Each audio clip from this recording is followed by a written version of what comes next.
Picture this: August 15th, 1971. A Sunday evening.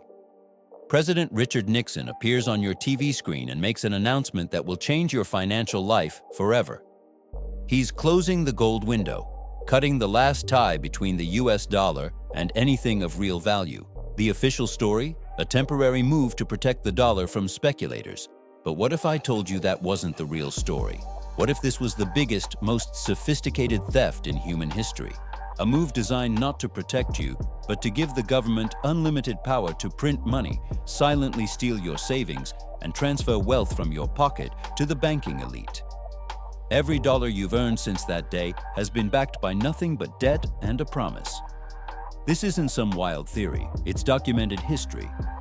The consequences are what you feel every single day. The inflation eating your paycheck, the insane cost of a home, the fact that your parents could build a life on one income while you can barely afford rent with two. It all traces back to that one decision on August 15, 1971. Before we pull back the curtain on what really happened, let me know where you're watching from. Drop your country in the comments. And if you're ready to finally understand why your money is worth less and less no matter how hard you work, hit that subscribe button. What you're about to learn will change everything. So, what is a dollar actually worth? Grab a bill if you have one. Look at it. It says Federal Reserve Note. Not a certificate, not a claim on gold or silver, just a note, an IOU. But an IOU for what? The shocking answer is nothing. A dollar is worth whatever we agree it's worth, and that agreement is enforced by the government's power to demand taxes in dollars. But it wasn't always like this. For most of American history, the dollar was a receipt for gold. This put a hard limit on government spending. They couldn't just print money out of thin air. This system protected your savings and kept inflation in check, but it also limited their power. And that, my friends, is what the story of 1971 is all about. Let's rewind to 1944. World War II is ending, and global leaders meet at Bretton Woods to design a new financial system.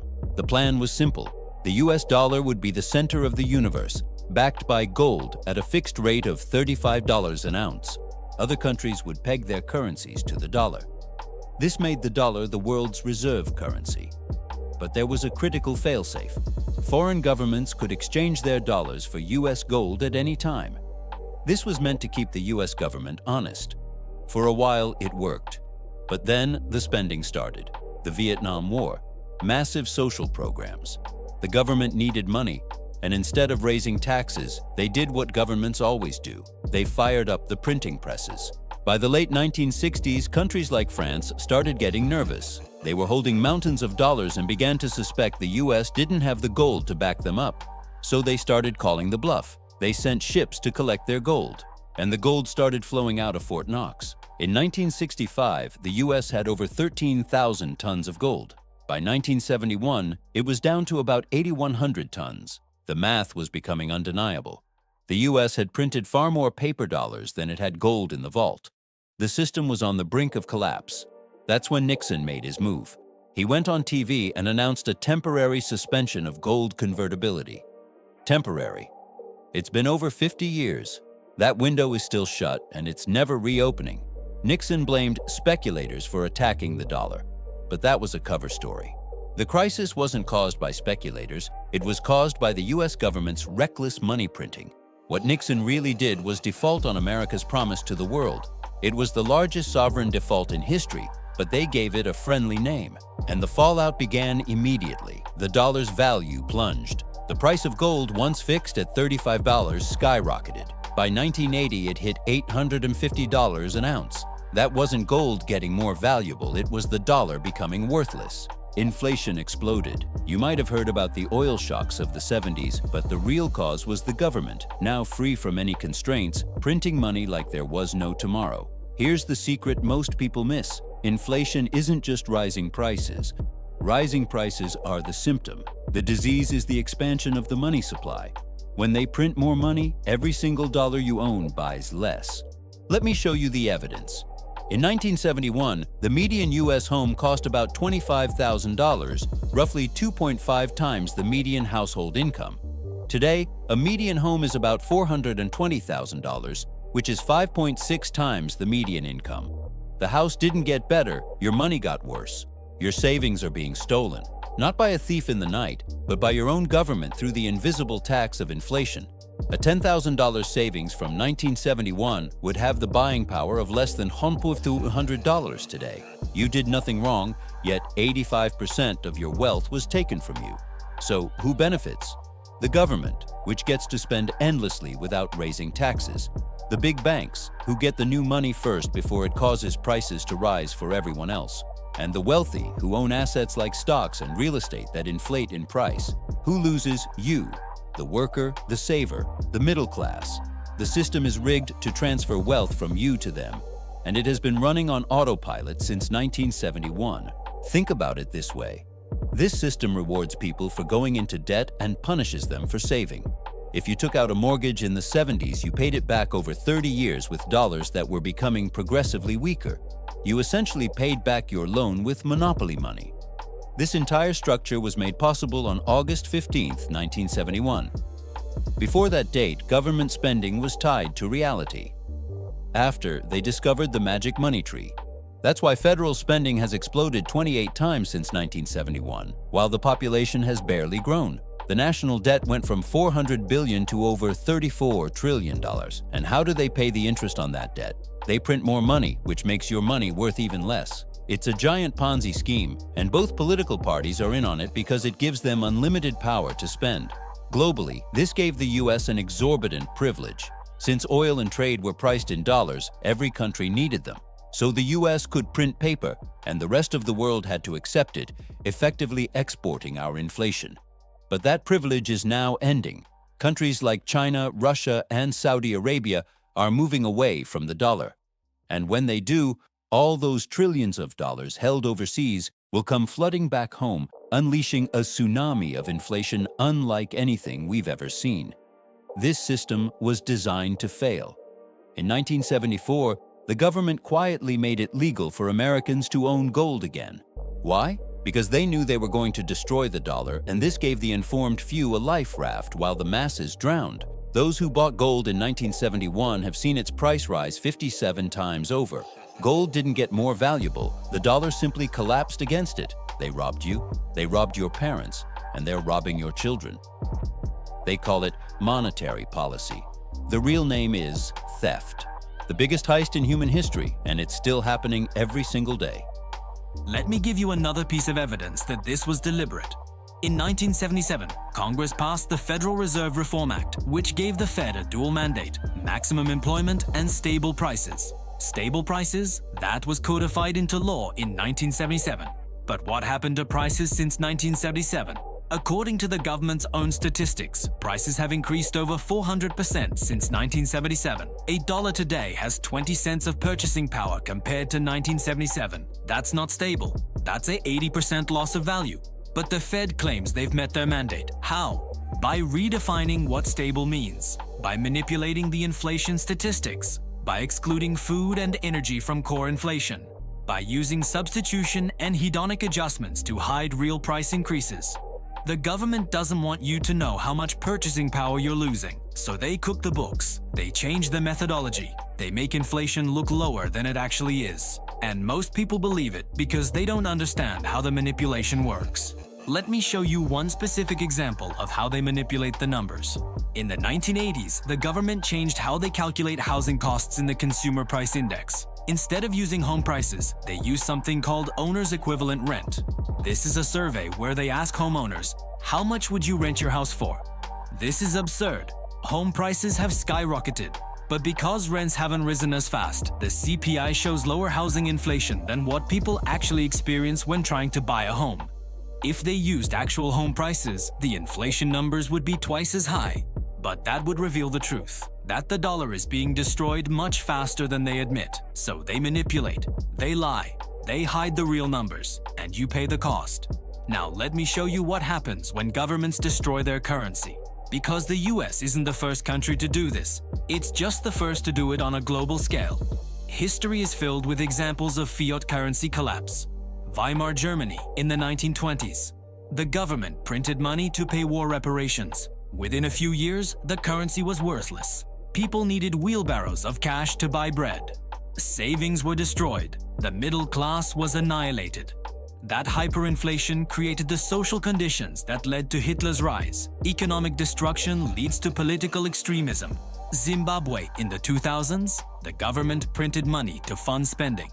Within a decade, they had 79 billion% inflation. The currency became so worthless, they eventually abandoned it and started using US dollars. Venezuela today. The government prints money to fund socialist programs. Inflation is over 1 million%. People are starving. The economy has collapsed, but the government remains in power because they control the printing press. Argentina has had multiple currency collapses. Turkey is experiencing one now. Lebanon's currency lost 90% of its value in just 2 years. The pattern is always the same. Government spends more than it collects in taxes. Government prints money to cover the difference. Currency loses value. Inflation explodes. Savings are destroyed. Social chaos follows. The US thinks it's immune because the dollar is the reserve currency. But that just means the collapse will be bigger when it comes. Because the dollar isn't backed by gold anymore. It's not backed by productivity. It's backed by one thing: the perception that it will retain value. And that perception is maintained by force. Military force, economic force, political force. The US military ensures that oil is traded in dollars. The US financial system ensures that global trade flows through dollar-denominated markets. The US government ensures that anyone who threatens dollar dominance faces consequences. Iraq switched to euros for oil sales in 2000. The US invaded in 2003. Libya's Gaddafi tried to create a gold-backed African currency. NATO intervened and he was killed. Iran tried to sell oil in other currencies. US sanctions devastated their economy. The pattern is clear. The dollar is enforced by violence, but enforcement has limits. And those limits are being reached. China has the world's largest economy by purchasing power parity. They don't need the dollar. Russia has massive natural resources. They don't need the dollar. India is developing. They don't need the dollar. The global south is realizing they can trade without dollars. And when that happens, when the artificial demand for dollars ends, the flood begins. All those trillions of dollars held overseas will come home, and the inflation Americans have exported for 50 years will return with a vengeance. Now let me show you the warning signs that this is happening right now. Since 2020, the Federal Reserve has printed over $5 trillion. The money supply increased 40% in just 2 years. That's the fastest expansion in US history outside of world wars. Where did that money go? Asset prices? Stocks hit all-time highs. Housing hit all-time highs. The wealthy got massively richer. But what about regular people? Inflation hit 9% in 2022. Real wages declined. The cost of food, energy, rent, everything that people actually need skyrocketed. The Fed claims they're fighting inflation now by raising interest rates. But look at what's really happening. The national debt is $34 trillion. Interest rates are now over 5%. That means annual interest payments are approaching $2 trillion per year. Where does that money come from? The government doesn't have $2 trillion. They have to borrow it, which increases the debt, which increases future interest payments. It's an exponential spiral. The only way to service that debt is to print money. The Fed will have to start buying bonds again, creating money, monetizing the debt. When that happens, and it will happen soon because the math requires it, inflation will return, worse than before. And this time, they won't be able to stop it. Because stopping it means defaulting on the debt, letting the government go bankrupt, letting the banks fail, letting the system collapse. They won't do that. They'll print, they'll inflate, they'll destroy the currency to save the system. And you'll pay the cost. Let me show you what you can do about this. Because understanding the problem is only useful if you know how to protect yourself. First, understand that holding cash is guaranteed loss. Every day you hold dollars, you lose purchasing power. The government and the Fed have told you explicitly that their target is 2% inflation per year. That means they intend to destroy 2% of your savings every year, forever. That's not conspiracy. That's official policy. So don't hold cash, not long-term. Hold assets. Things that maintain value when the money supply expands. Real estate. Not because homes are becoming more valuable, but because they're real assets that require more worthless dollars to purchase as inflation continues. Stocks. Not because companies are becoming better, but because stock prices rise when the money supply expands. The S&P 500 has tracked money supply growth almost perfectly since 1971. Commodities, gold, silver, things that can't be printed, things with real physical scarcity. The wealthy understand this. That's why they don't hold cash. That's why they own assets. That's why they borrow money at low interest rates to buy more assets. They're playing the game where dollars are trash and assets are protection. You can play that game too. But first, you have to understand that the game exists. Second, understand debt strategically. The system rewards debtors and punishes savers. So if you can borrow money at low interest rates and invest in assets that appreciate faster than the interest rate, you win. This is how the wealthy get richer. They borrow at 4%, invest in assets that appreciate 8%, and pocket the difference. You can't do this with consumer debt. Credit cards at 20% are designed to enslave you. But productive debt, mortgages, business loans, debt used to acquire assets, that's how you use the system instead of being used by it. Third, educate yourself about real inflation. Don't trust government statistics. Track your own expenses. See how much more you're paying for groceries, gas, rent, healthcare. When you see real inflation is 8%, but the government claims it's 3%, you'll understand they're lying. And once you understand they're lying about inflation, you'll question what else they're lying about. Finally, understand that the system is designed to collapse. The math doesn't work. 34 trillion in debt growing at 2 trillion per year, 5 trillion printed in 2 years, an aging population requiring massive entitlement spending, a military empire costing $1 trillion per year. The numbers don't add up. The system will collapse. The only question is when and how badly. When it happens, people with assets will survive. People with cash will be destroyed. Here's my final question for you. If the dollar has lost 85% of its purchasing power since 1971, if the government admits their target is 2% inflation forever, if the national debt is mathematically unpayable, why do you still trust the system? Drop your answer in the comments. Tell me if you're protecting yourself. Tell me if you see the end game. Hit subscribe for more truth about money they don't want you to know. More evidence, more proof.